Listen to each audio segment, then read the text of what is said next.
Bismillahirrahmanirrahim. Assalamualaikum warahmatullahi wabarakatuh. Innal hamdalillah nahmaduhu wa nasta'inuhu wa nastaghfiruh wa na'udzu billahi min shururi anfusina wa min sayyiati a'malina. Man yahdihillahu fala mudilla lahu wa man yudlilhu fala hadiya lahu. Asyhadu an la ilaha illallah wahdahu la syarika lahu wa asyhadu anna Muhammadan abduhu wa rasuluhu la nabiyya ba'dah. Allahumma salli wa sallim wa barik ala sayyidina Muhammad wa ala alihi wa ashabihi wa man da'a bida'watihi wa istanna bisunnatihi ila yaumi liqa'i rabbih, amma ba'd. Alhamdulillah, sentiasa kita merafakkan kesyukuran kehadirat Allah Ta'ala kerana Allah masih mengurniakan nikmat-nikmatnya kepada kita semua.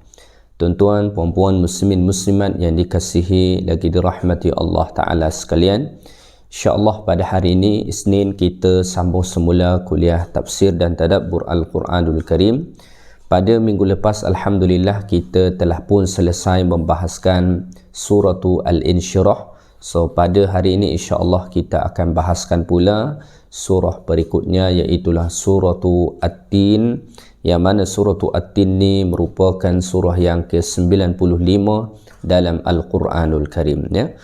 Baik, sebelum kita membahaskan tafsiran dan tadabbur pada ayat-ayat Allah yang terdapat dalam suratu At-Tin ini, mari sama-sama kita lihat dahulu sedikit pengenalan kepada suratu At-Tin, ya. Surah ni disebutlah nama dia sebagai suratu At-Tin, ya, kerana Allah Ta'ala mengawalinya dengan Wattini wazzaitun. Ini yang pertama. Yang kedua, ada disebut setengah ulama nama dia dengan suratu Wattin. Jadi ada satu tanpa waw, iaitu At-Tin langsung. Yang kedua disebut dengan suratu Wattin, ada waw dia, Wattin. Satu At-Tin, yang kedua Wattin, ya. Ini juga alasan dia sama, iaitulah diambil daripada firman Allah Ta'ala yang terdapat pada ayat yang pertama, yang mana Allah Subhanahu Wa Ta'ala bersumpah dengan buah At-Tin, ya. Itu daripada sisi nama. Kemudian surah ini diturunkan kepada Rasulullah Sallallahu Alaihi Wasallam semasa baginda alaihi salatu wassalam masih lagi berada di kota Mekah. Oleh kerana itulah surah ini masuk dalam kategori suratu Makkiyah. Ibnu Atiyah radhiyallahu ta'ala anhu mengatakan, la a'rifu fi dhalika khilafan bainal mufassirin. Beliau mengatakan, saya tidak mengetahui ada khilaf dalam kalangan ulama tentang surah ini bahawa dia adalah suratu Makkiyah, ya. Surah ni kalau kita lihat dalam Al-Quranul Karim adalah surah yang ke-95 daripada suratu Al-Fatihah, ya. Tetapi apabila kita melihat daripada sisi penurunan surah ni kepada Rasulullah Sallallahu Alaihi Wasallam, maka surah ini adalah surah yang ke-28 diturunkan kepada Nabi kita alaihi salatu wassalam. Ia turun selepas suratu Al-Buruj, was-sama'i dhatil buruj, ya, dan sebelum surah Ilaf, iaitu li ilafi Quraisy. Maka kalau kita urutkan, suratu Al-Buruj adalah surah yang ke-27 diturunkan kepada Rasulullah SAW. Kemudian suratu At-Tin ini adalah surah yang ke-28, manakala suratu Quraisy ataupun li ilafi Quraisy adalah surah yang ke-29 diturunkan kepada Rasulullah sallallahu alaihi wasallam, ya. Baik, seterusnya jumlah ayat yang terdapat dalam surah ini seperti mana kita sedia maklum, ada sebanyak 8 ayat. Kemudian kalimah-kalimahnya pula ada sebanyak 34 kalimah, manakala huruf-hurufnya pula ada sebanyak 304 huruf, ya. Jadi kalau kita hitung jumlah huruf dia adalah ada sebanyak 150, ya. Bukan 304, ya. Jumlah huruf dalam surah At-Tin ini ada sebanyak 150 huruf, ya. So seperti biasa, kalau misalkan kita kaitkan dengan hadis Nabi sallallahu alaihi wasallam, yang mana Nabi alaihi salatu wasallam mengatakan siapa yang membaca satu huruf daripada Al-Quran maka Allah beri ia sebanyak 10 pahala.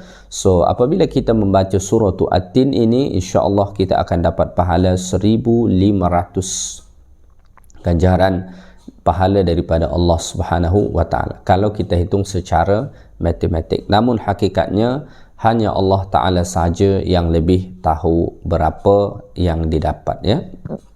Baik, apa yang dibicarakan dalam surah At-Tin ini?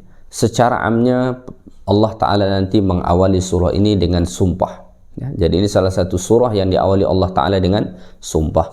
Kemudian selepas itu Allah taala menceritakan tentang kesempurnaan ciptaan Allah taala terhadap manusia ni. Kemudian Allah menjelaskan bahawa orang-orang kafir akan dimasukkan ke dalam neraka. Kemudian selepas itu Allah Ta'ala akan bercerita kepada kita tentang kemuliaan orang-orang yang beriman dan beramal saleh, yang mana Allah Ta'ala beri mereka ganjaran terbaik.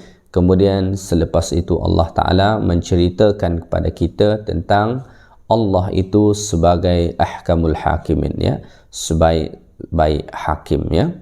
Baik, mari sama-sama kita perhatikan firman Allah Ta'ala yang terdapat dalam surah At-Tin ini. Saya bacakan dulu.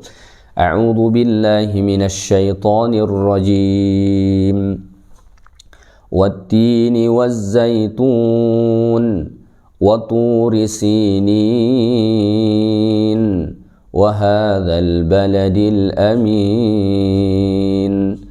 لقد خلقنا الإنسان في أحسن تقويم ثم رددناه أسفل سافلين إلا الذين آمنوا وعملوا الصالحات فلهم أجر غير ممنون فما يكذبك بعد بالدين أليس الله بأحكم الحاكمين. Baik, surah ini diawali Allah Subhanahu wa taala dengan sumpah.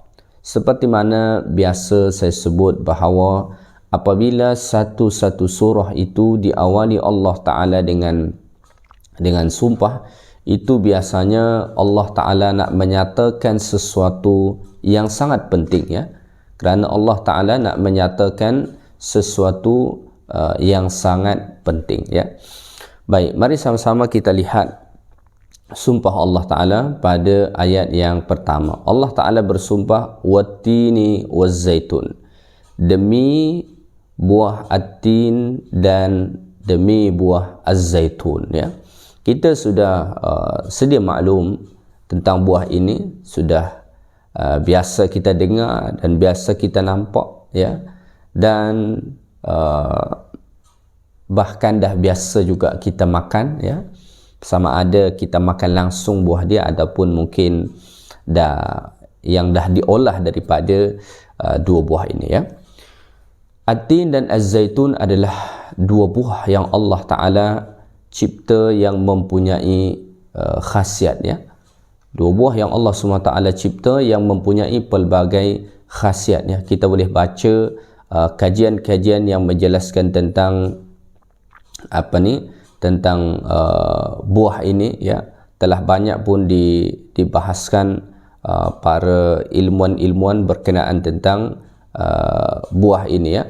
Bahkan dalam satu riwayat dikatakan, riwayat daripada Abu Dzar radhiyallahu taala anhu, Rasulullah SAW dahulu pernah diberi hadiah, ya, daripada buah tin, ya. Nabi diberi hadiah buah tin, fa akala minhu, lalu Nabi alaihi salatu wasallam pun makanlah buah tin ni. Kemudian fa waqala li ashabi, Nabi pun berkatalah pada sahabat-sahabat Nabi, kulu, makanlah. Nabi suruh supaya makan buah at-tin tu, ya.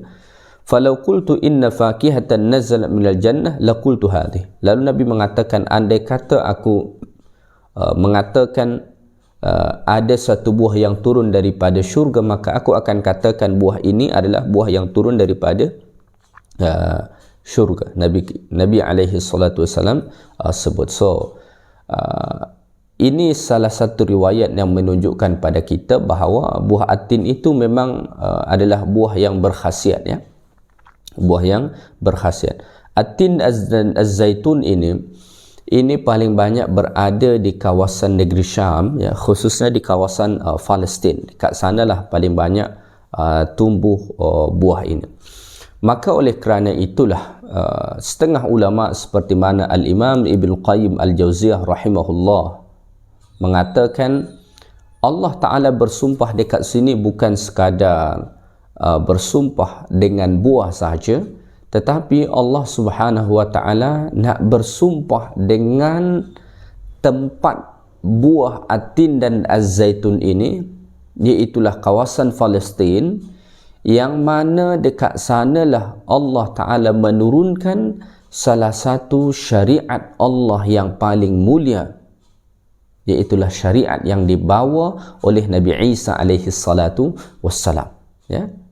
Jadi kata Al-Imam Ibnu Qayyim Al-Jauziyah, Allah Ta'ala bersumpah dengan atin dan az-zaitun dekat sini bukan sekadar Allah Ta'ala nak bersumpah dengan dua buah ini, yang mana kedua-dua buah ini mempunyai khasiat, mempunyai keutamaannya, tetapi lebih daripada itu Allah Ta'ala bersumpah dengan tempat tumbuhnya atin dan az-zaitun ini, iaitulah kawasan Palestin, yang mana dekat sana Allah Ta'ala menurunkan satu syariat Allah Ta'ala yang begitu besar, ya, satu kitab Allah Ta'ala yang wajib kita imani, seorang Rasul Allah Ta'ala yang mempunyai keutamaan, iaitulah Nabi Isa alaihi salatu wassalam, ya. Baik, kita teruskan firman Allah Ta'ala pada ayat yang kedua. Pada ayat yang kedua Allah berfirman, wa turi sinin, dan gunung Tursina. Gunung Tursina ini adalah gunung di mana tempat Nabi Musa alaihi salatu wassalam menerima wahyu Taurat daripada Allah Subhanahu Wa Ta'ala, dan di sanalah Nabi Musa alaihi salatu wassalam bercakap-cakap dengan Allah. Wa kallamallahu Musa taklima. Ini pun dikatakan oleh Al-Imam Ibnu Qayyim Al-Jauziyah, Allah Ta'ala bukan sekadar bersumpah dengan Bukit Sinai, tetapi Allah Subhanahu Wa Ta'ala bersumpah dengan tempat itu, yang mana dekat sana Allah Subhanahu Wa Ta'ala menurunkan syariatnya yang besar, kitabnya yang agung kepada nabinya yang mulia dan agung, iaitulah Nabi Musa alaihi salatu wassalam, ya. Baik, seterusnya Allah Ta'ala bersumpah, wa hadzal baladil amin, dan negeri ini negeri yang aman. Allah Ta'ala bersumpah dengan negeri ini negeri yang aman. Negeri yang aman dekat sini ulama tafsir bersepakat mengatakan maksudnya adalah Makkah Al-Mukarramah, kerana ada firman Allah Ta'ala dalam Al-Quran mengatakan, wa man dakhalaha kana amina, siapa yang masuk ke kawasan tanah haram maka dia akan aman, ya. So Makkah ini pun adalah tempat di mana Allah Subhanahu Wa Ta'ala menurunkan syariatnya yang paling sempurna, yang paling agung kepada Nabi yang paling mulia dan kepada Nabi yang paling agung, iaitulah Sayyiduna wa Habibuna Muhammadun sallallahu alaihi wasallam. So kalau kita ikutkan pandangan yang disebutkan oleh Al-Imam Ibnu Qayyim Al-Jauziyah tu dan beberapa ulama-ulama tafsir yang sependapat dengan beliau, maka 3 sumpah Allah Ta'ala, ya, atau 4 dikira 3 sumpah Allah Ta'ala pada awal surah At-Tin ini, ia menjelaskan 3 tempat lahirnya syariat yang besar yang diturunkan Allah. Yang pertama adalah Nabi Isa alaihi salatu wassalam, yang mana Allah Ta'ala turunkan di kawasan tumbuhnya buah tin dan zaitun, iaitulah kawasan Syam ataupun Palestin. Kemudian yang kedua adalah syariat yang dibawa oleh Nabi Musa alaihi salatu wassalam, yang mana Allah Ta'ala turunkan ini dan Allah berbicara langsung dengan Nabi Musa di kawasan Bukit Sinai.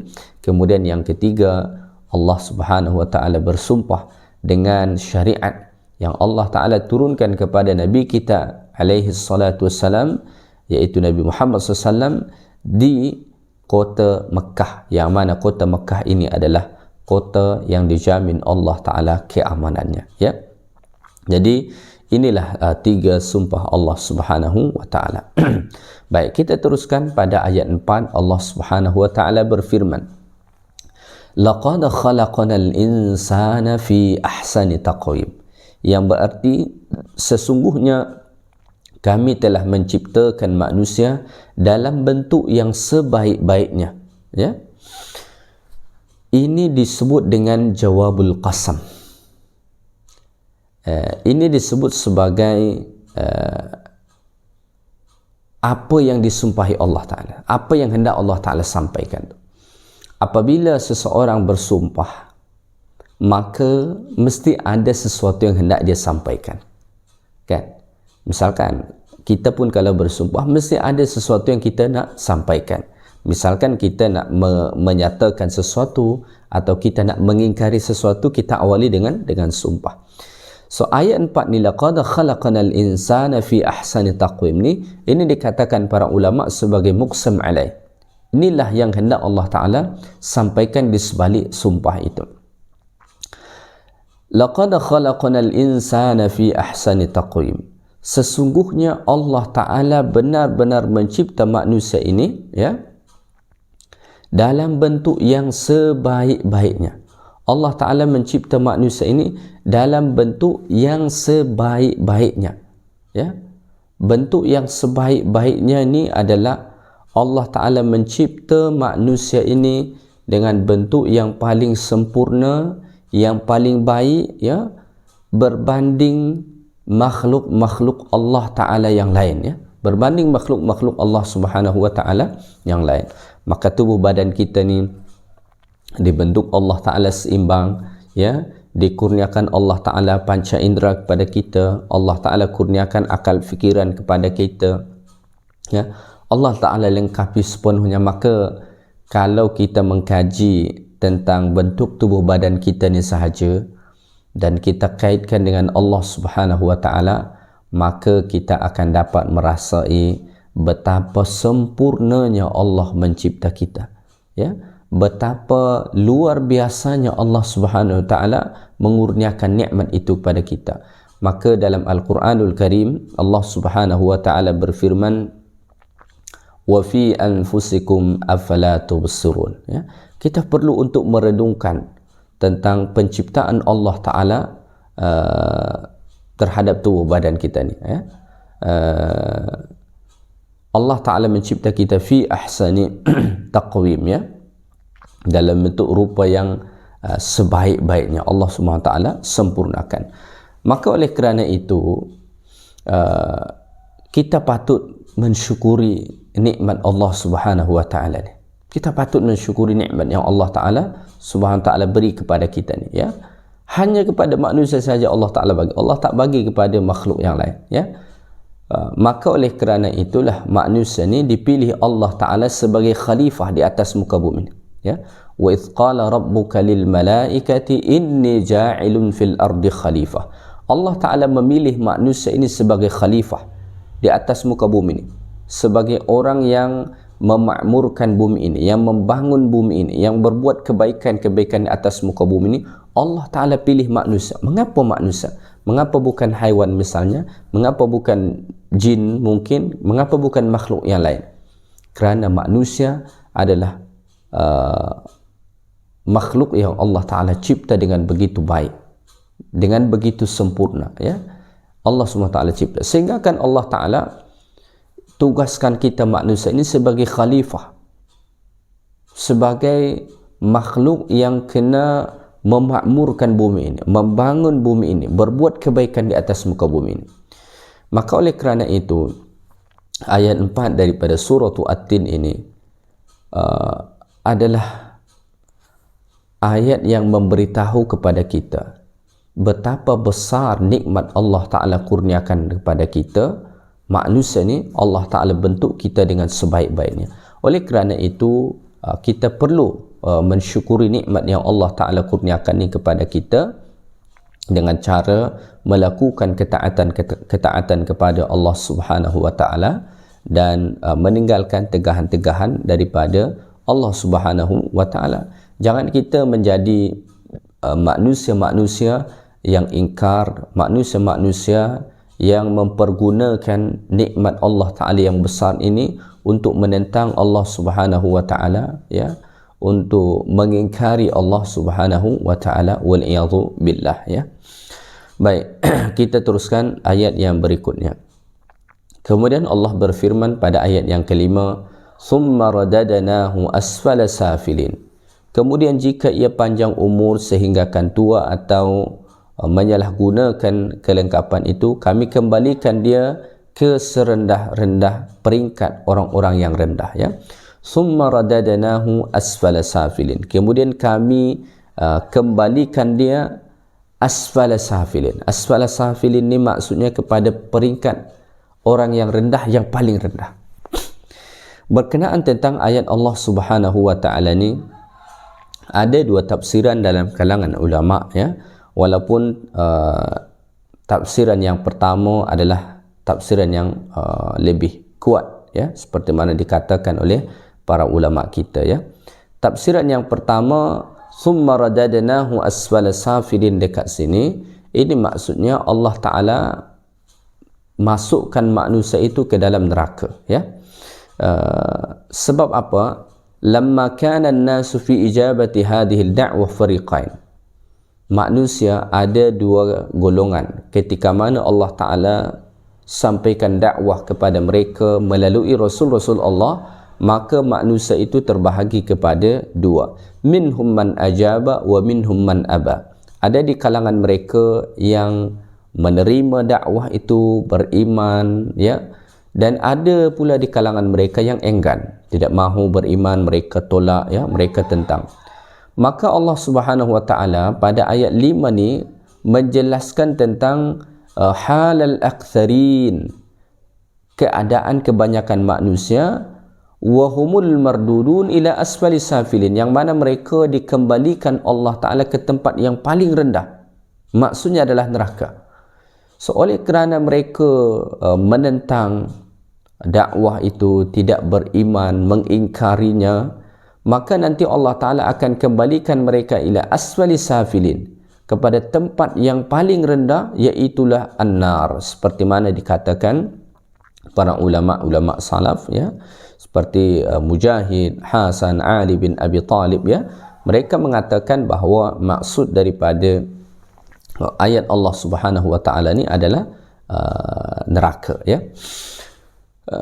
Namun ada pendapat yang kedua, ya, yang mengatakan bahawa maksud thumma radadnahu asfala safilin, kemudian kami kembalikan manusia itu kepada keadaan yang paling rendah, ya, maksudnya kata setengah lagi adalah ila ardhalil umur. Manusia ini dikembalikan kepada ardhalil umur, ya. Ardhalil umur ni keadaan di hujung-hujung usia, yang mana manusia pada ketika itu kembali macam kanak-kanak, ya.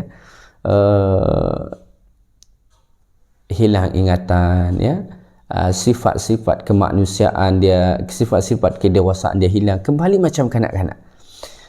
Ini ada pendapat kedua mengatakan pandangan ini, misalnya seperti Qatadah, Ikrimah, Atha dan Ibrahim, ya, yang mana mereka mengatakan bahawa maksud thumma radadnahu asfala safilin, kemudian manusia itu dikembalikan kepada keadaan yang paling rendah, maksudnya manusia itu dikembalikan kepada keadaan ardhalil umur, ya, keadaan manusia pada penghujung usianya kembali macam kanak-kanak, ya, kembali macam kanak-kanak. Mungkin kita sebut nyanyuk, ya.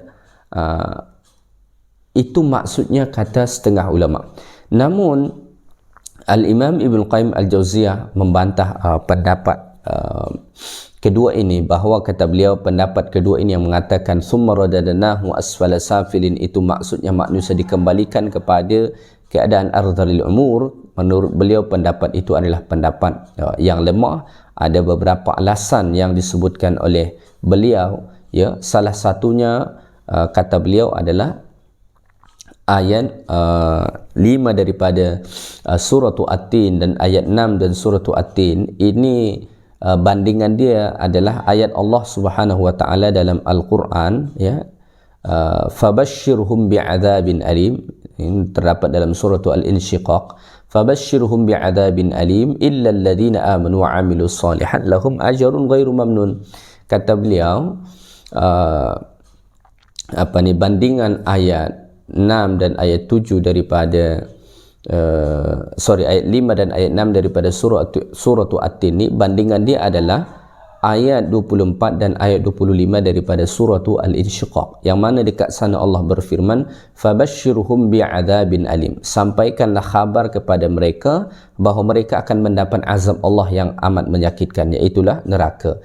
Illal ladzina amanu wa 'amilus shalihat falahum ajrun ghairu mamnun, ya, lahum ajrun ghairu mamnun, kecuali orang-orang yang beriman dan beramal saleh, maka bagi mereka pahala yang tidak terputus, ya.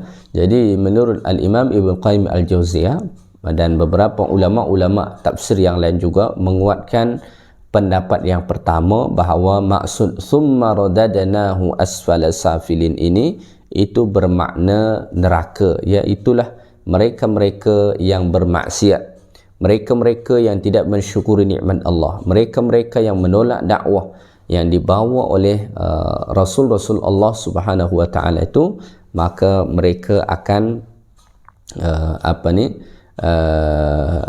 akan dimasukkan Allah taala ke tempat yang paling rendah, iaitulah neraka Allah Subhanahu wa taala. Wal iyadzu billah. Baik, kita teruskan pada ayat 6. Pada ayat 6 Allah taala berfirman, illal ladzina amanu wa 'amilus shalihat falahum ajrun ghairu mamnun, kecuali orang-orang yang beriman dan beramal soleh, maka mereka beroleh pahala yang tidak putus-putus, ya. Maksudnya ayat 6 ni mengecualikan. Pada ayat 5 dikatakan summa radadnahu asfala safilin, kebanyakan manusia itu akan dimasukkan, ya, akan dikembalikan ke tempat yang paling rendah, paling hina. Maksudnya tadi adalah neraka, ya. Pada ayat 6 Allah taala mengecualikan illal ladzina amanu, kecuali orang-orang yang beriman, wa 'amilus shalihat, dan ia membuktikan keimanan dia itu dengan amal saleh, ya.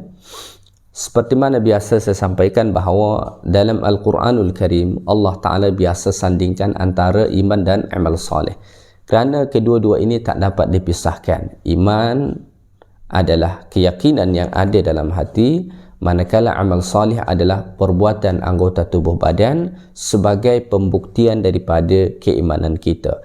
Maka iman tanpa amal salih itu tak boleh kita katakan sebagai iman, ya. Amal perbuatan sahaja tanpa didasari dengan keimanan itu pun tak boleh kita katakan sebagai amal salih. Maka kedua-dua ini tak dapat dipisahkan, ia mesti selari beriringan satu sama lain, ya. Illal ladzina amanu wa 'amilus shalihat, kecuali orang-orang yang beriman dan beramal saleh, falahum ajrun ghairu mamnun, maka bagi mereka pahala yang tidak terputus-putus, ghairu munqati, ya. Pahala mereka yang tidak terputus-putus, ya. Setengah ulama ketika mana mentafsirkan ayat ni tidak menjelaskan apa maksud pahala yang tidak terputus-putus ini. Mereka mengatakan Allah Ta'ala sahaja yang tahu maknanya. Tetapi setengah ulama menjelaskan beberapa riwayat, ya, beberapa riwayat tentang falahum ajrun ghairu mamnun, bagi mereka ganjaran yang tidak terputus-putus, ya. Maksudnya ganjaran yang tidak putus, ya, terus mengalir kepada mereka, ya. Jadi salah satu rahmat Allah Subhanahu wa taala kepada orang-orang yang beriman adalah Allah Subhanahu wa taala bukan sahaja memberikan ganjaran kepada mereka semasa mereka melakukan amal ibadat, malah dalam keadaan mereka tidak mampu untuk melakukan amal ibadat pun Allah Subhanahu wa taala kadang-kadang beri kepada mereka ganjaran. Saya bacakan satu riwayat daripada Ad-Dhahhak, ya. Ad-Dhahhak mengatakan, idza kana al-'abdu fi shababihi kathiras salah, apabila seseorang hamba pada masa mudanya banyak solat, kathirus siyam, banyak puasa, was-sadaqah, banyak bersedekah. Thumma dha'afa amma kana ya'malu fi syababihi. Kemudian ia tak mampu lagi melakukan amal-amal yang ia buat semasa mudanya, ya. Mungkin selepas ia dah berumur, dah tua, dia tak boleh lagi melakukan banyak salat, banyak puasa, banyak sedekah tu. Maka ajarallahu azza wa jalla lahu ma kana ya'malu fi syababihi. Maka Allah akan beri ia pahala di masa tuanya, ya, seperti mana amalan-amalan yang ia lakukan pada masa mudanya. Artinya dia sudah tidak melakukan amalan apa-apa lagi di masa tuanya kerana ia tak mampu lagi solat banyak, tak mampu lagi puasa banyak, tak mampu lagi bersedekah banyak. Tetapi oleh kerana semasa muda ia melakukan itu dengan sungguh-sungguh, Allah Ta'ala beri ia ganjaran ketika dah tua dan tak mampu melakukannya lagi. Masya Allah, ya. Ini selari dengan hadis Nabi sallallahu alaihi wasallam, yang mana dalam satu hadis Nabi kita SAW bersabda, "Idza safara al-'abdu aw marida, kataballahu lahu mithla ma kana ya'malu muqiman sahihan." Ya.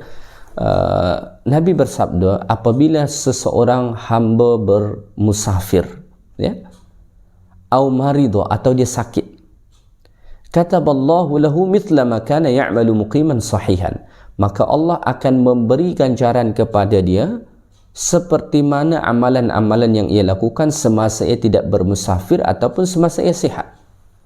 Misalnya, semasa kita tidak musafir dan kita dalam keadaan sihat, katalah kita biasa sembahyang duha, katalah kita biasa sembahyang tahajud, ya, katalah kita biasa baca Quran, katalah kita ada punya amalan-amalan yang istiqamah kita amalkan semasa sihat dan kita tidak musafir.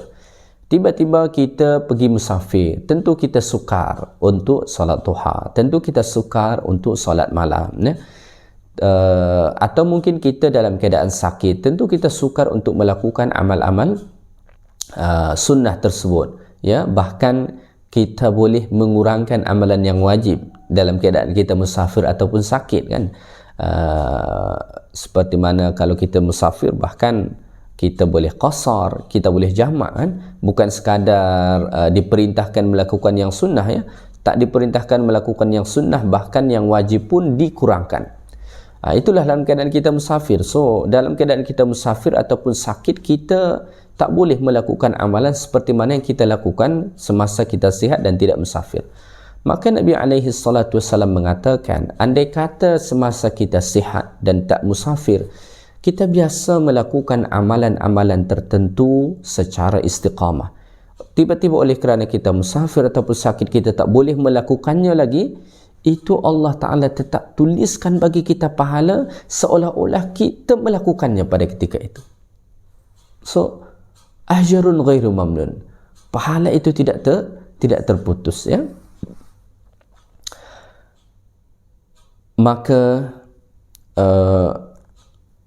ada lagi pendapat yang lain, ya, yang mengatakan berkenaan tentang berkenaan tentang ayat Allah Ta'ala ni. Kalau misalkan kita kaitkan dengan pendapat kedua tadi, ya, pendapat kedua tadi mentafsirkan ayat 6 itu sebagai manusia tidak kemudian manusia itu dikembalikan kepada arzalil umur, ya, ataupun mungkin boleh kita sebut nyanyuk lah, ya. Ulama yang mentafsirkan ayat 5 itu dengan arzalil umur, manusia dikembalikan kepada arzalil umur, ya, mereka mentafsirkan ayat 6 surah At-Tin ini dengan man qara'al Quran lam yuradda ila arzalil umur. Jadi kata mereka, maksud illal ladzina amanu wa amilus solihat itu adalah orang yang membaca Al-Quran. So kata mereka, siapa yang membaca Al-Quran lam yuradda ila arzalil umur, ia tidak akan dikembalikan kepada arzalil umur.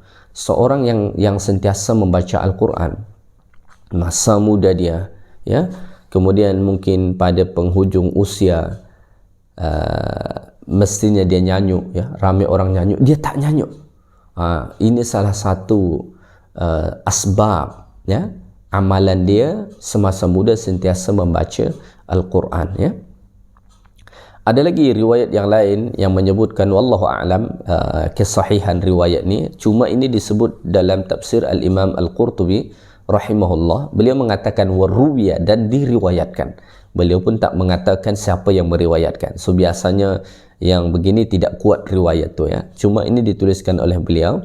Beliau mengatakan innal abdal mu'min, sesungguhnya seorang hamba yang beriman, idza mata, apabila ia meninggal dunia, amarallahu malakaihi, Allah Ta'ala perintahkan dua malaikat ya? Allah Ta'ala perintahkan dua malaikat ayyata'abbada ala qabrihi, untuk beramal ibadat di kubur dia ya? Maksudnya beramal ibadat kepada Allah atas kubur dia ila yaumil qiyamah, sampai hari kiamat, wa yuktabu lahu dhalik, dan dituliskan ganjaran ibadat malaikat itu untuk si mati. Tetapi macam yang saya sebut tadi, riwayat ini tidak diketahui kesahihannya ya.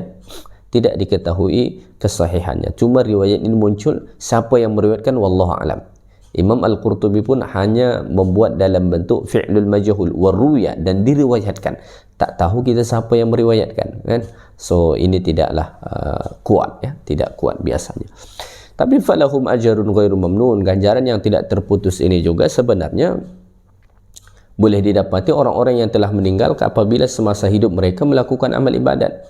Seperti mana yang kita sedia maklum bahawa disebut dalam hadis Nabi kita alaihi salatu wassalam, idza matal insan inqata amaluhu, apabila manusia meninggal terputus amalan dia, illa min thalathin, kecuali tiga ya. Kalau kita merujuk riwayat yang lain, sebenarnya bukan tiga, banyak amalan-amalan yang lain yang membuat pahala itu tak putus ya, membuat pahala tak putus. Kita sebut saja misalkan yang tiga ni, waladun salih, anak yang soleh. Kalau semasa hidup dekat dunia dia didik anak dia sehingga akan menjadi anak-anak yang saleh, maka selepas dia meninggal ganjaran pahala itu masih tetap mengalir pada dia. Yang kedua adalah sedekah jariyah, misalnya sedekah jariyah. Semasa hidup dekat dunia dia berwakaf ya, dia bantu pembinaan masjid, dia bantu pembinaan perigi, dia bantu untuk buat pondok tahfiz ya, wakaf Al-Quran, macam-macam. So dia meninggal, pahala masih terus mengalir, tidak akan terputus. Yang ketiga misalnya ilmu yuntafa'u bihi, ilmu yang diambil manfaat daripadanya.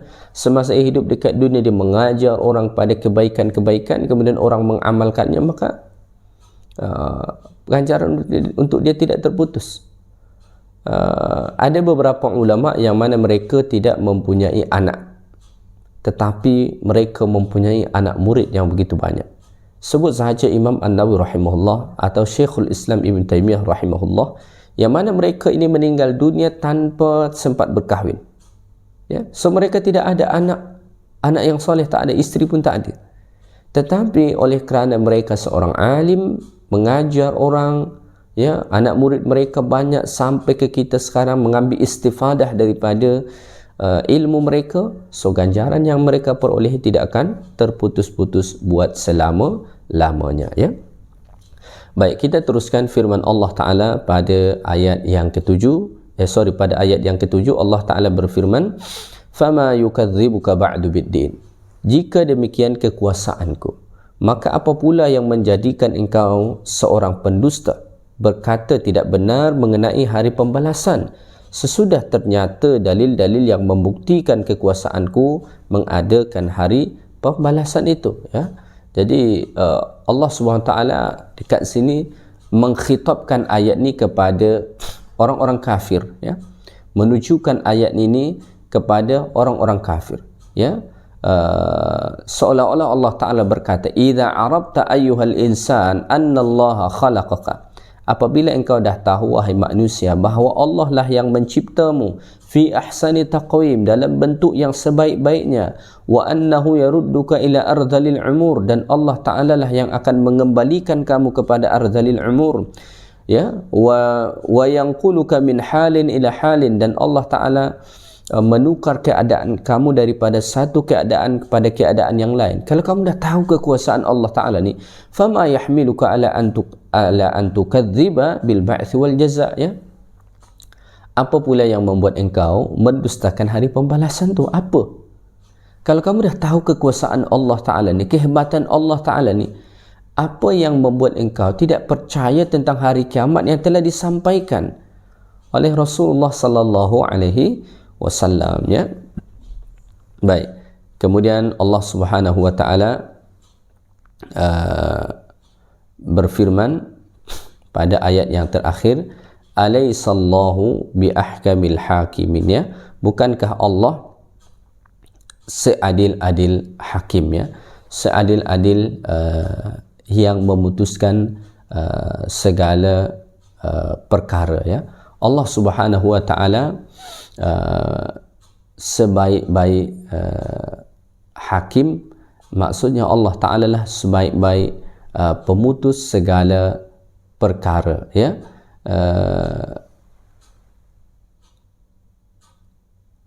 Ada manusia di atas muka bumi ini yang menjadi hakim, ya? Ada manusia di atas muka bumi ini yang menjadi hakim, tetapi mereka bukanlah sebaik-baiknya. Jadi sebaik-baik yang memutuskan segala perkara ialah Allah Subhanahu Wa Ta'ala, ya?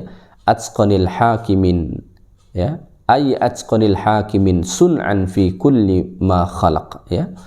Wa qila bi ahkamil hakimin qada'an bil haqqi wa adalan bainal khalq. Jadi antara maksud ahkamil hakim ini, ada ulama mengatakan maksudnya Allah Ta'ala sebaik-baik hakim dalam menentukan kebenaran, dan Allah Ta'ala seadil-adil di antara makhluk Allah. Jadi Allah Ta'ala berlaku adil dalam kalangan makhluk Allah Subhanahu Wa Ta'ala, sama ada dekat dunia ni maupun di akhirat nanti, ya? Allah Ta'ala sebaik-baik hakim. Allah tidak pernah menzalimi hamba-hambanya dalam keputusan-keputusan Allah Subhanahu Wa Ta'ala, ya? Baik. Ada riwayat daripada Al-Imam At-Tirmidzi rahimahullah mengatakan, man qara'a surata wat-tin waz-zaitun, siapa-siapa yang membaca surah At-Tin dan Az-Zaitun, faqara alaihissallahu bi ahkamil hakimin, kemudian dia membaca ayat terakhir ni, alaihissallahu bi ahkamil hakimin, falyaqul, maka hendaklah ia membaca, bala wa ana ala dhalika minasyahidin, ya? Jadi kalau kita membaca ayat yang terakhir daripada surah At-Tin ni, alaihissallahu bi ahkamil hakimin, baca bala wa ana ala dhalika minasyahidin, benar dan saya termasuk atas yang demikian daripada kalangan orang-orang yang menyaksikan, ya?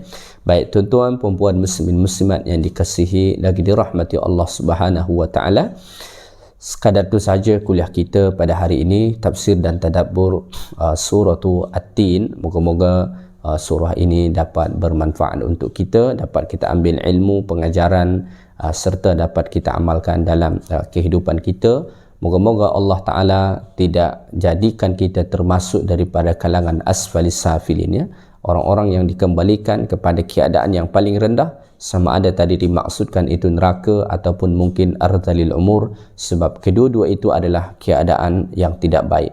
Macam mana kita supaya selamat daripada asfalis safilin itu? Perbanyakkan melakukan amal-amal saleh, iman dan amal saleh. Itu sahaja amalan yang insya-Allah dapat menyelamatkan kita daripada ardhalil umur. Yang baik daripada Allah, segala yang kurang daripada saya. Subhanakallahumma bihamdik, asyhadu an la ilaha illa anta, astaghfiruka wa atubu ilaik. Assalamualaikum warahmatullahi wabarakatuh.